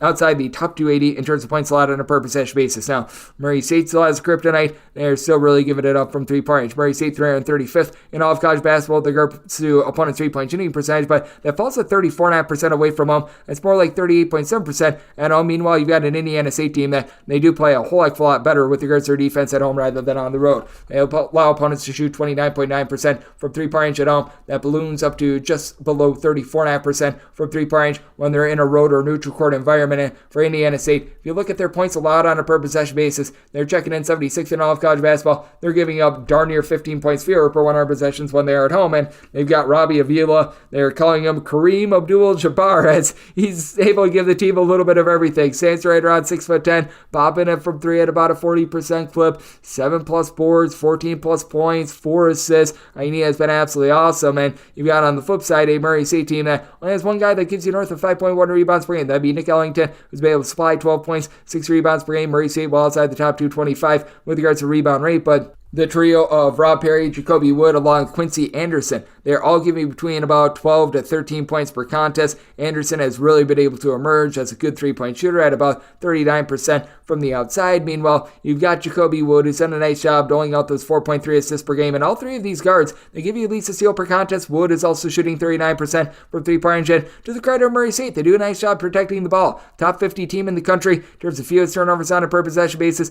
Meanwhile, for Indiana State, you just have so many weapons on the team. Isaac Swope, along with Ryan Conwell, these 2 guys combined for about 32.5 points per contest. They both give you about 2.5 assists per game. And for Indiana State, out of your top 6 scorers, all but one of them shoot at least 37% from three-point range, and you get Julian Larry to give you 4.5 assists and 1.8 turnovers per game. And Indiana State, they also shoot north of 79% at the free throw line as well. Indiana State, a top 25 team with regards to points scored on a per possession basis, but I do fear that they might get slowed down a little bit in this ordeal. Murray State has been a whole heck of a lot better with regards to their defense. So I did set my total at 154. I'm still going to be willing to take a look at the over just because I do think trying to slow down this Indiana State team is just that difficult. Murray State, when they were at home, they held Indiana State to 72 points, but the reason why they were able to do so, they forced them into 16 turnovers. I just don't see that happening once again in this one, but I do think the Murray State does just enough to be able to hold in there. Set my line at 12, so I'm going to be willing to take the points and the over 843, 844 on the betting board. Ohio State is going to be playing off Michigan. Michigan is between a 9 to a 9.5 point underdog, and your total on this game, it is 143. I set my line at 10. I don't want to lay anything more than a 9.5, but I'm going to be willing to do so. I mean, this Michigan team is just bad. They're outside the top 300 in terms of points allowed on a per possession basis, and if you saw their last game against Rutgers, they gave up north of 40 points in the first 15 minutes of Rutgers. Like, good grief. At what point are this team going to have some pride and actually play some defense? It is absolutely ridiculous what we've seen out of this unit. Now, the good news is Doug McDaniel is now able to play road games once again. He was out there for that Rutgers game. He had 13 points, 4 assists, so imagine how bad that would have been if he wasn't out there. But for Michigan, this was supposed to be a bad defensive team to start out with, but a relatively good offensive team. Well, where's the offense right now for Michigan? Because in the month of February, they got past a 72-point plateau once. They're right now dealing with the injury to Olivier Comwell. Looks like he's out for the rest of the season. He was able to supply the team with 7 rebounds per game. I will say Terrace Reed has been able to do an okay job. He's giving you about 7 boards, a block and a half per contest, so he's been able to give you a relatively okay effort. And for Michigan, this is not the world's worst rebound rate team. They're checking in with regards to rebound rate about 167th in all of college basketball, while Ohio State, they're hovering more around about 86th, but you can tell that these are two programs that are just heading in different directions. Under the tutelage of Jake Diebler, Ohio State, they're playing with pride, they're playing for something, and Michigan, they're just playing out the string. Now for Ohio State, they were without Bruce Thornton in their last game. That was a migraine issue. It should be good to go in this one. If not, well, that would be very unexpected. He's been their top scorer of 16 points, 4.2 assists per game, but even without him, Ohio State was able to get past the 75-point plateau in that game against Nebraska. Overall, Ohio State only shooting about 33.5% from 3, but they do a nice job of just being able to run good, crisp offense, and they don't hurt themselves. They're only turning the ball over about 11.2 times per contest. You've got Felix Opara down low, who's been very good at being an eraser. He's able to give you about 6 boards, 2.3 blocks per contest, a little bit limited with his offensive game as Ohio State, in terms of points scored on a per possession basis, they're checking in 66th in all of college basketball. But once again, with Michigan just doing everything wrong on defense, they should get carved up. Jamison Battle, 15 points, 5 boards. He's shooting 43.5% from 3-point range. He's been the main outside shooter for the team, and beginning much more recently of Dale Bonner. He hit that big shot against Michigan State. He, in that game against Nebraska, played 33 minutes, didn't score a single point, but you tell that he was out there making good plays. He had 3 assists. He gave you 4 rebounds. This team is playing very well on defense, and right now for Michigan, they're playing no defense. They have no offense whatsoever. They go up against an Ohio State team that has been playing a little bit more slow tempo, but ever since Diebler has taken over, this team has gone past the 73-point plateau in 3 of their last 4 games, and for Michigan, they've given up at least 76 in 4 of their last 5 games. So it's a little bit of a horse apiece situation with regards to this total. I set mine at a 146 just because I think that the unprideful Michigan defense really takes hold in this one. I'm going to be willing to take a look at the over, and I do think that getting Thornton back is a nice boost there. So looking at the over with Ohio State, made them a 10-point favorite. Going to be willing to lay the number. 845, 846 on the betting board. Belmont, they play us to Evansville. Evansville is a 10.5-point underdog with your total 155. Set Evansville as a 9-point underdog. I'm going to be willing to take the points with Belmont. This team is able to stroke it from 3-point range, but they're just really awful with their defense. Belmont, well outside the top 240 in terms of points allowed on a per possession basis, and Belmont certainly is giving that up from the outside. Now, big home and road split with regards to their 3-point shooting defense. They allow opponents to shoot 37% from distance away from home, just 30.5% from 3-point range at home. Meanwhile, Evansville, they're allowing opponents to shoot 38% from 3-point range when they are away from home. So this is a total where I feel like it's gone a little bit too far, but I see why they set it at a 155. I personally set mine at a 151 because Evansville's numbers are a little bit warped by the fact that Ben Humeriches was out of the fold for quite a while. He's your top scorer. He's been able to shoot north of 40% from 3-point range. He's able to give you about 14.5 to 15 points per game, but you can tell that even with him on the floor, this is a little bit of a better defensive team at Evansville as well. They are coming off of giving up 85 points against Indiana State and UIC, but I just felt like they were in a little bit of a tough scheduling spot in general. And you do have a Belmont team that has been significantly significantly better when they've been at home rather than in a road/neutral venue with their defense, and they do come in having given up 70 points or fewer in 3 of their last 5 games. Belmont, a little bit rough on the glass. You've got a pair of guys in Malik Dia, Kate Tyson, that combine for 12 rebounds per game. Between the two of them, you're getting about 34.5 points per contest. Tyson shooting 47% from 3 for a Belmont team as a whole. They're shooting 37.2%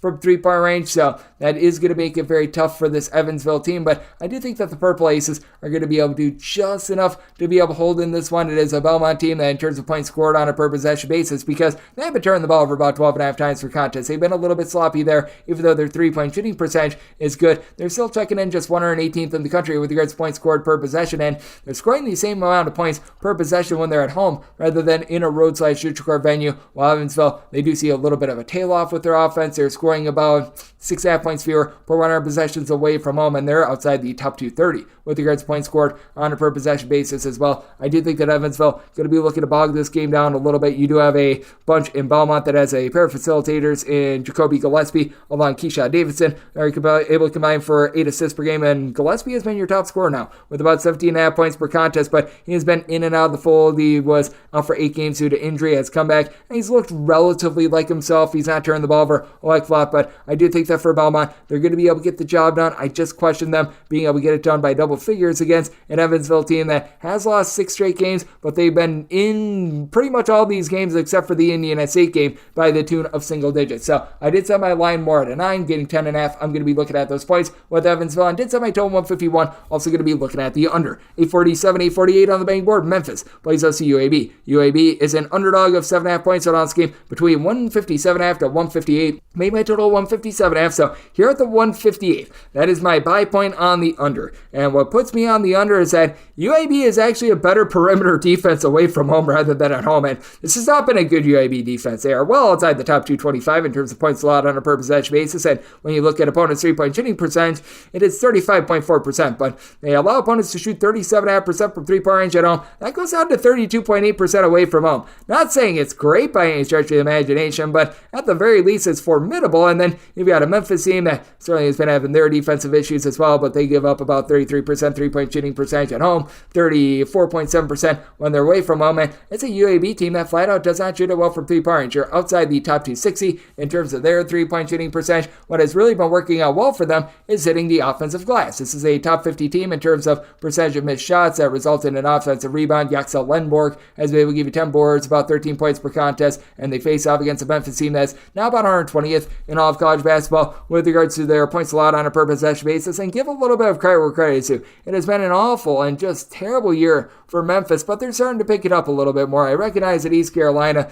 is not like some sort of a world beater team or anything like that, but they went out there and they completely handled their business against them. It is a Memphis team that I just would expect them to be better than 165th in the country in terms of rebound rate, considering you've got Naquan Tomlin, who's able to supply you with north of 5 rebounds per game. He's a pretty rock solid guy down low. And then for UAB, it's just been one of those holes greater than the sum of its parts approaches with their offense. Now that they've got Jelly Walker out of the fold, I was mentioning Lenborg a little bit before, but outside of that, you've got 4 other guys that give you between about 10.1 and 11.3 points per contest, as you've got Eric Gaines along with Alejandro Vasquez. You're able to throw in there Ephraim Johnson along with Mr. Davis. All these guys give between about 10.1 to 11.3 points per contest, and you're able to get about 6 rebounds per game out of Javion Davis to go along to 10.1 points per game, but team only shoots about 31.5% from 3-point range. You have a Memphis unit that does have Davy Jones, who's the top scorer in this game. He's been able to supply 21.5 points, 7.5 boards, shoots 38.5% from 3-point range. And Javon Quinterly has been able to give you 5 assists. He's able to shoot about 34% from 3-point range. He's hit a few big shots. You expected a little bit more of the ancillary pieces in the backcourt. The Caleb Mills injury did not help, but Nick Jourdain has been able to pick it up a little bit as well. He had 14 big points in that game against East Carolina. He's now shooting about 42 or so percent from 3-point range. So interesting circumstance here. I did set my total 157.5. You're at the 158, even though Memphis is an up-tempo team. Looking at the under end, I did set Memphis as a 7.5 point favorite, seeing 1 or 2 straight 7s out there, and that was the opener. At 7 or less, 1 to lay with Memphis to go along with the under. 849, 850 on the betting board. Rutgers is the red face-off against Nebraska. Nebraska, an 8.5 to a 9.5 point favorite with your total 135.5 to 136.5. Now, Rutgers loses quite a few of their superpowers when they're away from home on defense rather than at home. They're giving up darn near 20 points more per 100 possessions away from home rather than when they are at home, but did set my line at 8.5. On a 9 or more, I'm going to be willing to take the points. Rutgers has been able to get a little bit more on offense ever since they have gotten back at the fold the Temple transfer in Jeremiah Williams, who was dealing with an injury for darn near a year and a half, and he's come back. He's given the team 13 points, 4 boards, 3.5 assists per game. Not a great three-point shooter at about 26.5% from 3 in Rutgers. They're still well outside the top 275 in terms of points scored on a per possession basis. They shoot 29.5% from three-point range. That's just all sorts of rough, but I do think that Rutgers is going to be able to hold in there because I do think that Cliff Omoruyi is going to do a nice job on the glass. He's been able to give the team 9 rebounds per game, 3 blocks per contest. Now, when they are in a road or neutral court environment, this has been a Rutgers team that, in terms of offensive rebound rate, they do allow opponents to be able to grab north of 29% of their misses as an offensive rebound, and you've got Rink Mass along with a few other guys in Juwan Gary and Bryce Williams that do a nice job of hitting the glass. Mass being your top guy, 8 boards, 13 points, shoots about 34.5% from three-point range, while Williams and Gary, they combine for about 11.5 rebounds, 23.5 points per game, so these guys have been pretty sturdy with that regard, and got a Nebraska team that's pretty efficient. They only turn the ball over about 11.2 times per contest. We all know what Casey Shomanaga is able to do. He shoots 14 points on 89% free throw shooting, 36.5% from 3, but he really doesn't impact the game in ways other than shooting. Like a great shooter, but you'd like him to be just a little bit more well-rounded. It is a Nebraska unit that, as well, they are going to give up the three-point arc a little bit, so if Rutgers can find any semblance of offense, that'd be nice. As Nebraska, they do allow you to shoot about 32.5% from three-point range, while this has been a Rutgers unit that they allow opponents to shoot only about 31.8% from 3. This does balloon up to about 35% in a road/neutral court environment, but Rutgers has been able to find, at the very least, a little bit more offense ever since you've been able to get back in the fold Williams. I recognize that it doesn't sound like much, but in their last 5 games, they've been able to get past the 68-point plateau. In 3 of them, they were able to completely pick apart Michigan, so that was probably a little bit of a confidence booster for them as well. And they've given up 63 points or fewer in 3 of their last 5 games, going up against the Nebraska unit that certainly has been doing a better job with their defense, giving up 70 or fewer in 4 out of their last 5 games. So a circumstance where I did set my total 134.5. I'm going to be looking at the under. And with Rutgers, I'm willing to take 9 or more with them, and we're going to have things up with 851, 852 on the betting board. Colorado is going to be playing us to Stanford. Stanford's an underdog of 12 points. Total on this game is 156. Made my total of 156.5. I'm going to be looking at the over, and the big reason why I'm looking at the over is that Stanford is just getting absolutely tattooed on defense when they're on the road. This Stanford team, in terms of points allowed on a per possession basis, they're checking in 229th in all of college basketball. Now, they only give up about 1 point more per 100 possessions when they leave home rather than when they are at home, but the big thing with them is that they give it up from three-point range so much. This Stanford bunch, in terms of opponents' three-point shooting percentage, 303rd in all of college basketball, allowing opponents to shoot 35.8% from 3. And while Stanford might not have very demonstrative home and road splits with regards to their defense, Colorado, in terms of their home and road splits on offense, they're very significant. As Colorado, they're overall 31st in the country in terms of points scored on a per possession basis, but they're scoring 13.8 points more per 100 possessions at home rather than in a road/neutral court environment. And Stanford, they see a fall off of darn near 18 points per 100 possessions when they leave home as well. And for Stanford, this is one of the best three-point shooting teams in all of college basketball at home at 41.6%, falls off to 33% away from home. Meanwhile, this Colorado unit, they are just such a better three-point shooting percentage team themselves at home rather than when they do leave home. For Colorado, number 5 in the country in three-point shooting percentage, 42.6% from distance at home, 35.2% away from home. So I do think that the home and road splits are very significant, and I do think that that leads you to a little bit more of an over, and certainly should provide a lot more value for Colorado, especially with Jared Bynum, the main facilitator for Stanford, still dealing with a little bit of an injury. They've tried to bring him back. It just has not worked out for him, as he was giving out 5+ assists per contest, and then you're able to layer that with the fact that Stanford has now been getting a little bit less production out of a guy that was really able to emerge in Cannon Carlisle. Overall for the season, has been able to give you 12 points per contest, but after he just came out of the gate smoking hot, 10 points or fewer in 4 of the last 5 games, so he's been falling off. You've got Maximine Reynaud, who's able to give you 15 points, 9.5 rebounds per game, but he has to go up against some giants for this Colorado team. More specifically, you have to go up against a guy in Eddie Lampkin, who's able to give you about 7 boards per contest with this Colorado team. They've been one of the best rebound rate teams in all of college basketball basketball? Well, Samford, they certainly have not been that. Samford, 224th in all of college basketball with regards to rebound rate. Colorado, they're checking in number 9, and for Colorado, you've got all sorts of versatility with KJ Simpson, give you 4.5 assists, 5.5 boards, 20 points per game, shooting 45.5% from 3, and as a matter of fact, for this Colorado team, if you include Cody Williams, who's been a little bit in and out of the fold, you've got out of your top 4 scorers, 3 of them shooting at least 44% from 3-point range, and among guys that have made at least 1 3, so that takes Eddie Lampkin out of the fold. Their top 7 scorers have made at least 1 3, all but one of them shoot at least 40% from distance. I think the Colorado goes pounds away from 3-point range. I did set my line at a 12.5. I'm going to be willing to lay the 12, and with regards to the total, set mine at a 156.5. So also looking at the over, and that'll wrap things up for the Sunday edition of Coast to Coast Hoops, now part of the VSiN Family Podcast. A big thanks to Rob Donaldson. Does a tremendous job handicapping this great game. He joined me in the last segment. If you do like what you're hearing from the Sign Podcast, Coast to Coast Hoops, you're able to subscribe wherever your podcast, Apple Podcasts, Google Play, Spotify, Stitcher, and TuneIn. If you have a question, comment, segment idea, what have you for this podcast, you do have one of 2 ways to be able to those in. First one is my Twitter/X timeline at @GNN_D1. Keep in mind, letters EM, they mean does not matter, size per usual. Please do send these into the timeline. Other ways, find an Apple Podcast review. If you rate this podcast 5 stars, it is very much appreciated. And from there, you're able to fire in whatever you'd like to hear on this podcast via that 5-star review, coming at you guys every single day throughout the college basketball season, and that means I'm coming at you once again tomorrow. Thank you so much for tuning in.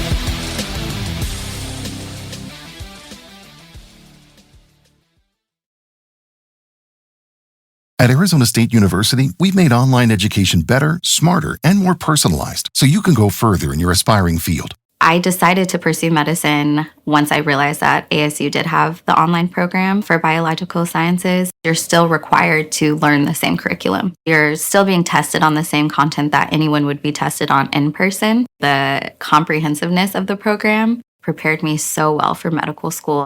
Explore over 300 programs at asuonline.asu.edu. If you work in quality control at a candy factory, you know strict safety regulations come with the job. It's why you partner with Grainger. Grainger helps you find the high quality and compliant products your business needs to inspect, detect, and help correct issues. And the sweetest part is, everyone gets a product that's as safe to eat as it is delicious. Call 1-800-GRAINGER, click Grainger.com, or just stop by. Grainger, for the ones who get it done.